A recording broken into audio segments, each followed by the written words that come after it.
bienvenue à tout le monde à cette 13e en live avec Excel.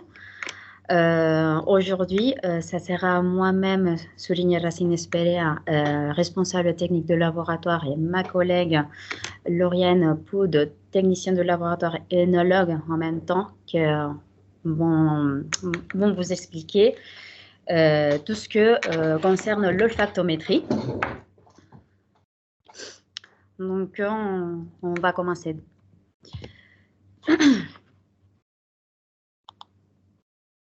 Donc, pour nous mettre dans la thématique, l'olfactométrie est basée c'est une solution qui est basée sur la détection des arômes, des parfums et des mauvaises odeurs, qui est toujours normalement accouplée à la chromatographie en phase gazeuse et autres types de détecteurs, soit un feed, soit un détecteur de masse. Il faut savoir que cette technique est sortie car l'odorat, c'est un des sens les plus importants chez les humains. Il est lié à nos souvenirs aussi. Des bonnes odeurs vont faire que notre appétit soit là présent et nous inviter à consommer, tandis que les mauvaises odeurs vont nous gêner et vont nous prévenir vers une consommation des produits pas dans la bonne date. Donc, dans ce sens, quel est le principe de l'olfactométrie? Son principe, c'est qu'on va avoir un échantillon. Cet échantillon va être injecté, séparé à l'utilisation de la chromatographie gazeuse. Et à la sortie de cette colonne, on aura une division de devis où un ratio ira vers le port olfactif, où un opérateur sera avec son nez, avec un microphone et un télécommande pour enregistrer toute odeur captée, et l'autre ratio ira diriger vers l'autre détecteur, dans notre cas la spectrométrie de masse, pour pouvoir finalement associer des molécules qui vont sortir dans le spectre de masse à des odeurs senties qu'il y en aura sur l'olfactogramme. Donc, dans ce sens, il faut savoir que les traitements des échantillons peuvent se donner de plusieurs façons. Les plus reconnus, on va dire, quand on parle de l'olfactométrie, la première, c'est l'extraction en phase solide, la microextraction, la SPME, où on va mettre une fibre en contact avec un échantillon. Dans notre cas, sera SPME d'espace de tête, c'est un contact direct avec la solution. Le marché propose plusieurs types de fibres, indépendants de poids moléculaire décomposé analysé et de type décomposé. Donc, cette fibre sera en contact avec l'échantillon dans un certain temps et après sera désorbée dans l'injecteur de la chromatographie. Quels sont les avantages et désavantages de ce type de technique? D'un côté, c'est que la fibre est nettoyée pendant la désorption des composés, qu'il n'y aura pas un solvant et donc c'est une technique plus écologique et la séparation sera plus rapide. Que le système comporte une petite taille, donc l'équilibre de toute la chromatographie ne sera pas perturbé et que c'est une technique qui pourra nous servir pour différents types d'analytes, soit volatiles, semi-volatiles ou non volatiles, quand on utilise par exemple la SPME en immersion directe dans la solution. Et si on la compare avec d'autres méthodes d'extraction similaires, type SPE ou l'extraction en liquide, on obtiendra une meilleure limite de détection, de précision. Il y aura un coût moins élevé et c'est une technique plus simple. De même, il y a des avantages liés à cette technique. Il faudra faire attention avec les fibres car les coûts de ce matériel peut être élevé en dépendant de fibres qu'on va choisir. Le revêtement de la fibre, c'est un polymère qui est fragile et qui peut se briser facilement et pourtant il y aura une durée de vie limitée. Et quand on parle vraiment des gros désavantages, c'est la limitation principale et la capacité des concentrations réduites en raison du faible volume que contient la fibre en termes de revêtement polymère. Donc, c'est pour ça que l'autre deuxième technique que normalement s'utilise liée à l'olfactométrie, c'est l'extraction par sorption sur barreau magnétique, la fameuse SBSE, que va combiner les avantages de la SPE et la SPME. Mais les gros avantages, c'est finalement qu'on a un phase polymère de twister qui est plus élevé que la SPME. On parle que la SPME en termes de volume, il y a 0,5 micro, tandis que la SBSO, on est entre 24 et 120, parce qu'il y a différentes tailles de twister qu'on peut utiliser. J'ai oublié de vous dire que cette technique est basée à, on aura un twister qu'on va mettre en contact sur un volume déterminé et un temps déterminé l'échantillon. Il y aura un rinçage de cette twister, un séchage pour éviter toute chose ne pas concernant l'échantillon qui peuvent rentrer dans le système. Il y aura une extraction et une désorption que se fera à travers un TDU-CIS pour après retourner comme la SPME, la colonne de la chromatographie et puis les détecteurs utilisés.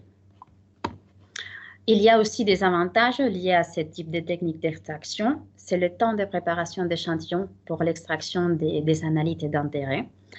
C'est que quand on parlait des SPME, on parlait qu'il y avait différents types de polymères et de recouvrements, indépendants de poids moléculaire et de type de molécules qu'on allait analyser, tandis que pour la SPME, il y aura juste un type de revêtement de polymère et c'est le PDMS. Et pourtant, la vie de barreau, comme on le met dans l'échantillon en contact direct, il y a aussi, qui est indépendant de la matrice qu'on va analyser, sa vie va être engagée. En termes d'analyse, on pourra aller de 10 à 50 analyses avec le même twister. Donc, une fois qu'on sait toutes les techniques d'extraction de manière commune qui sont utilisées sur la chromatographie liée à l'olfactométrie, on peut passer à les méthodes des analyses. Il y a 3 méthodes d'analyse de thème quantification. Le premier qu'on va voir, c'est les méthodes de détection de fréquences. Quand on parle des méthodes de détection de fréquences, on parle de qu'un groupe de personnes vont analyser le même échantillon et vont dire dans quel temps de rétention ils sont quelque chose et qu'est-ce qu'ils sont. Donc, on aura finalement un graphique des fréquences en donnant juste un 0 pour une molécule pas sentie à temps de rétention déterminé et un numéro 1 pour la molécule sentie à un temps de rétention. Ça nous donnera finalement le numéro NIF, Nasal Impact Frequency.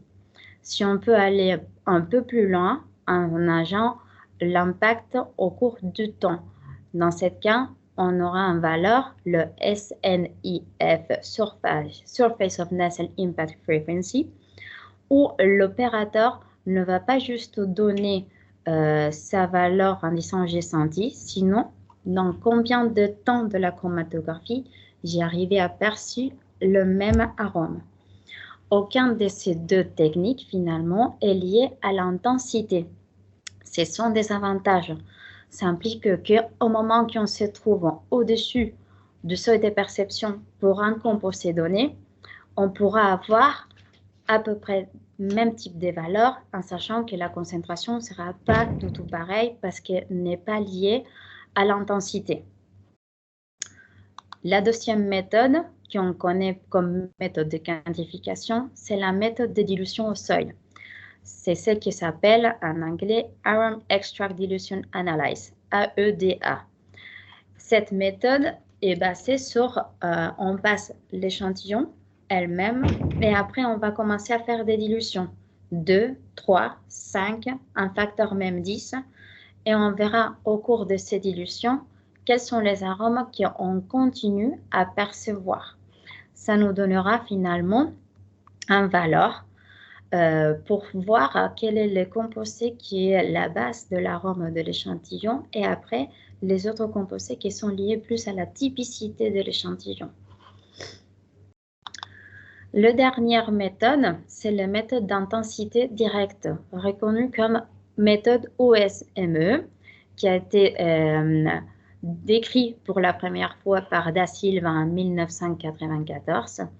Et lui nous permet d'enregistrer en temps réel de la durée de l'intensité de la cessation odorante sur l'ensemble de chromatogrammes. Donc, on aura une échelle de 0 à 15 pour donner l'intensité de l'arôme perçu. En serant 0, on ne le sent pas, et 15, l'intensité est très forte. Donc finalement, tout ça sera recopilé dans un son chromatotype osmogramme, qui c'est celle qu'on voit en bas, et sera lié à une chromatographie, un spectre de masse, qui c'est celle qu'on voit en haut. On aura donc des intensités et des arômes perçus vers les composés qu'on peut capter sur la détection par masse. Donc, maintenant, on passe à les grosses applications qu'on peut avoir pour cette méthodologie. D'un côté, on pourra identifier des composés odorants dans les boissons, soit alcoolisés ou pas alcoolisés. On pourra faire un contrôle de la qualité des matières premières. Donc, par exemple, si on va faire une vinification, on pourra vraiment faire l'extrait de mou, injecter les mous et voir quels sont les arômes dus au cépage et à la matière première qu'on va utiliser. On pourra contrôler les processus de production. Ça implique que quand on fait, par exemple, dans les canavins en vinification, on va choisir une chose typique des levures et on va appliquer des paramètres techniques. On pourrait donc, avec la même type de souche de levure, associer différents paramètres techniques et voir si ces paramètres techniques qu'on a utilisés répercutent sur une différence dans le thème organoleptique et sensoriel. En mettant un échantillon référence témoin de la souche avec les paramètres basiques et après de la même souche avec d'autres paramètres changés, soit température, soit temps, tout ce qu'on veut. On pourra aussi de la même façon faire de l'identification des défauts. Dans ces cas, par exemple, quand on parle de la matière primaire du mou, on pourrait voir si notre raisin a déjà, par exemple, eu une contamination, par exemple, d'une moisissure due au système et à l'hygiène de la vigne. Une autre application un peu plus pas commune, c'est identifier les composés responsables de l'arrière-goût dans les boissons. Dans ce cas, on va utiliser un appareil pour faire le Buccal Odor Screening System, sigle BOSS. Ce système est équipé, comme vous voyez en haut, tout à droite, d'un twister qui va être inséré dans une capsule poreuse. Et cet ensemble, on va le mettre dans notre bouche pour faire un blanc. Après avoir fait le blanc de notre bouche, on va mettre l'échantillon d'intérêt dans notre bouche au cours de, par exemple, 5 minutes et on va cracher. Et on va mettre dans notre bouche un deuxième twister avec sa capsule poreuse et on va le bouger dans la bouche pour après l'analyser par la même méthodologie typique des SBSE. Et comme ça, on aura le profil aromatique de ce qu'on parle comme arrière-goût ou même de la persistance aromatique dans la bouche. Et la dernière application qu'on pourrait faire, surtout en pensant déjà aux recherches et développement de nouveaux composés, par exemple, c'est que parfois une zone aromatique contient un pic, mais il y a plusieurs arômes et probablement il y aura plusieurs composés liés à cette zone aromatique. Donc, ce qu'on peut faire, c'est changer la sortie de portoir olfactométrique pour mettre un tube et récupérer l'échantillon dans les temps de rétention qui nous intéressent parce qu'on perçoit beaucoup de choses et on ne voit pas vraiment clair au niveau pic qu'est-ce qu'il y a. Et une fois qu'on fait par exemple cette opération plusieurs fois pour bien préconcentrer l'échantillon, on pourrait passer sur d'autres conditions avec d'autres types de colonnes qui puissent nous aider à la meilleure séparation des 7 zones aromatiques et pouvoir voir s'il y a un composé, plusieurs composés, si un composé c'était lié à quel type d'arôme, si finalement c'est une même famille, mais chaque composé tient ses différenciations aromatiques. On pourrait faire tout ça. Donc maintenant, je vous laisse avec ma collègue pour qu'elle va vous expliquer comment on fait tous les procédés d'obtention de chromatogrammes, traitement des données, et elle expliquera quelques cas particuliers qu'on a traités dans le laboratoire. Merci. Donc, une fois qu'on a récupéré l'échantillon au laboratoire et qu'en fonction de la matrice, on a défini quelle préparation d'échantillon serait la plus adaptée, ça va partir en analyse et passer dans les deux détecteurs. Donc, on va obtenir deux résultats, deux séries de données qui sont indépendantes l'une de l'autre au départ. Hormis le temps de rétention, elles n'auront rien en commun. En haut, donc, on obtient un chromatogramme fourni par le spectromètre de masse qui correspond en fait au tic de l'échantillon. Et en dessous, fourni par l'olfactomètre et l'opérateur, on va avoir ce genre de graphique avec des traits qui en réalité correspondent à des intervalles de temps où il y a eu une perception aromatique. Et cette perception aromatique, en fait, elle a été enregistrée par l'opérateur. Et sur l'enregistrement audio, l'opérateur donne tous les descripteurs qu'il souhaite attribuer à sa perception. Donc, ça correspond à des intervalles.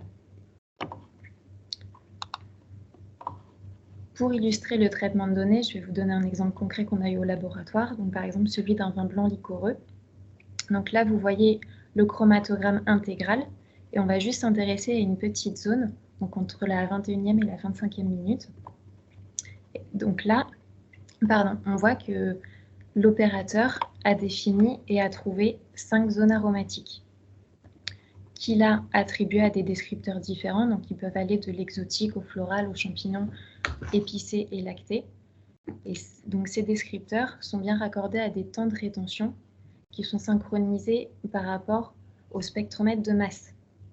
Donc, le but après, c'est de regarder ce que le spectromètre de masse peut nous fournir avec le logiciel de retraitement et on va obtenir ce genre de tableau.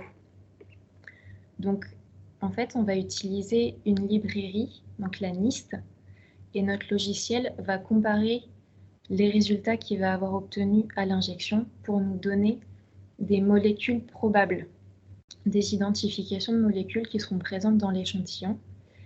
Et ils vont nous fournir, donc avec des temps de rétention, les noms des molécules et un match factor qui correspond à un pourcentage de correspondance et un pourcentage de certitude. Ensuite, ces deux séries de données, en l'état, elles ne sont pas encore reliées. Nous, l'objectif, c'est de les mettre en parallèle et voir si on peut corréler les perceptions de l'opérateur avec l'identification au spectromètre de masse et pourquoi pas de la littérature associée si les molécules sont connues pour être aromatiques. Donc là, si on prend l'exemple du premier descripteur, donc on a trouvé des notes buis exotiques et une intensité très marquée. Et si on regarde ce que nous fournit le spectromètre de masse, il pourrait être question de l'isoamyle hexanoate avec un match factor de 97%. Donc là, au niveau de la certitude, on est très très bien. Et il se trouve que la littérature associée à cette molécule, c'est fruité, banane, pomme, ananas, vert. Donc ce qui correspond à la perception que l'opérateur a notée pour cet intervalle de temps. Si on regarde la ligne suivante, donc avec les descripteurs floral, acacia, miel et rose, là, le logiciel nous identifie deux molécules possibles. Donc, il peut s'agir d'une coélution. Quand nous, on donnera un résultat, on ne tranchera pas, on vous donnera les deux molécules possibles. Là, en l'occurrence, c'est le phénylacétate et l'alpha-terpinène. avec encore une fois des match factors qui sont très satisfaisants. Et c'est connu pour être floral, doux, un peu citronné, agrumes. Un autre cas possible au moment du retraitement des données, c'est par exemple avoir une perception aromatique. Donc là, c'est le cas. Nous avons des notes de champignons, mais ça ne peut pas être corrélé avec des informations du spectromètre de masse. Donc dans ces cas-là, il y a deux cas. Soit parce qu'effectivement, il n'y a pas eu de détection à ce moment-là pour le spectromètre de masse, ou alors on a considéré que le match factor, donc le pourcentage de certitude, était trop faible, et dans ces cas-là, on décide de ne pas vous donner d'identification parce qu'on n'en est pas convaincu. À savoir que le match factor, nous, on s'est imposé une valeur seuil de 75%. Que ce soit pour l'olfactométrie ou si vous faites appel au laboratoire pour des screenings, le seuil est le même. Et à l'inverse, on peut aussi avoir une identification par le spectromètre de masse, mais une absence de perception. Donc, c'est le cas de la transoxlactone, en l'occurrence, et ça peut être lié encore à deux choses. Soit cette molécule est présente en dessous de son seuil de perception, soit l'opérateur a peu d'affinité avec cette molécule et n'a pas une sensibilité très importante. D'où nous l'importance de l'entraînement. On essaye de pallier à ce biais opérateur. Et ensuite, encore deux autres exemples de perceptions aromatiques qui ont été corrélées au spectromètre de masse.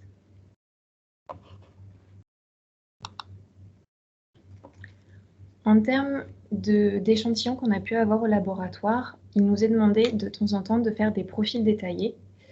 Et en termes de matrices analysées, on a des choses très variées qui peuvent aller du vin rosé à l'hydrolat au spiritueux. Et là, vous voyez qu'en termes de durée d'analyse ou de zone aromatique, on n'est pas du tout sur les mêmes données. Vraiment, il y a des effets échantillons très importants, que ce soit au niveau du chromato que vous voyez en transparence ou les zones aromatiques. Ça ne correspond pas, enfin, c'est pas tout le temps la même perception au même temps. C'est très dépendant de la préparation de l'échantillon et de l'injection.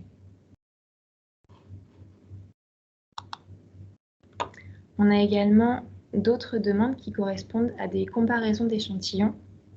Ça peut arriver quand on a, là l'exemple que je vais vous présenter, c'est une recherche de défauts. Donc on va utiliser un échantillon référence témoin et un échantillon suspect, donc qui présente un défaut que l'on souhaite identifier.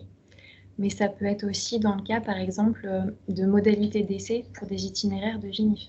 Si par exemple, il y a un produit œnologique qui a été différent sur deux modalités, on peut regarder s'il y a un impact au niveau sensoriel. Là, c'est un exemple à 2 vins, mais ça peut être des comparaisons à bien plus. Ça nous est arrivé de faire des comparaisons à 3, 4, 5 échantillons. Donc, toujours au niveau de la présentation des résultats, on superpose les chromatos et les zones aromatiques qu'on a trouvées. Là, dans le cadre des comparaisons, on met toujours un code couleur et on numérote les zones pour que ce soit plus parlant après au niveau du tableau récapitulatif qu'on vous donne dans le rapport. Et ce tableau, il est encore plus synthétique que celui que je vous ai montré au départ, qui nous permet, nous, de sortir les informations essentielles à vous donner. Donc, on ne vous parlera pas des temps de rétention ou des match factors. C'est pour ça que là, je vous ai mis un exemple. Donc, on mettra toujours le numéro de la zone aromatique qu'on a trouvée, les perceptions de l'opérateur et le nom de la molécule qui est identifiée grâce à la spectrométrie de masse. Et s'il y a une littérature connue pour cette molécule. Là, si on regarde plus précisément les zones entre le 13 et le 18, on constate qu'il y a eu 3 zones en commun entre les deux modalités, mais on a aussi eu des zones aromatiques qui étaient dans une seule des modalités. Donc ça, on en fait aussi part sur les rapports. Le but, c'est pas juste d'écrire soit tout ce qui est en commun, soit tout ce qui est différent. Il faut que ce soit très global. Et là, comme on était sur une recherche de défauts, on a aussi mis en évidence des molécules qui n'avaient pas forcément été perçues. Puisque, comme je vous l'ai dit avant, ça peut être présent, mais en dessous de son seuil de perception. Et pour certaines molécules, on sait qu'elles peuvent avoir un effet sur l'échantillon dans sa globalité, même en dessous de leur seuil de perception. Je pense aux phénols volatiles. C'est pas parce qu'on va pas les sentir qu'ils vont pas impacter l'échantillon.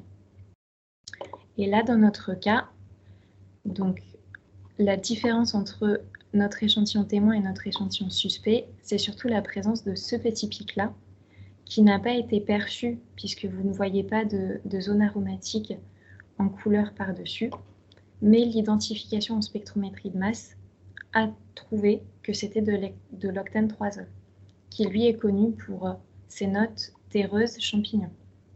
Donc dans ce cas-là, l'olfactométrie, ça peut permettre après d'orienter vers une méthode de quantification si là, pour une recherche de défaut, on a besoin de savoir précisément à combien on est dans l'échantillon pour cette molécule.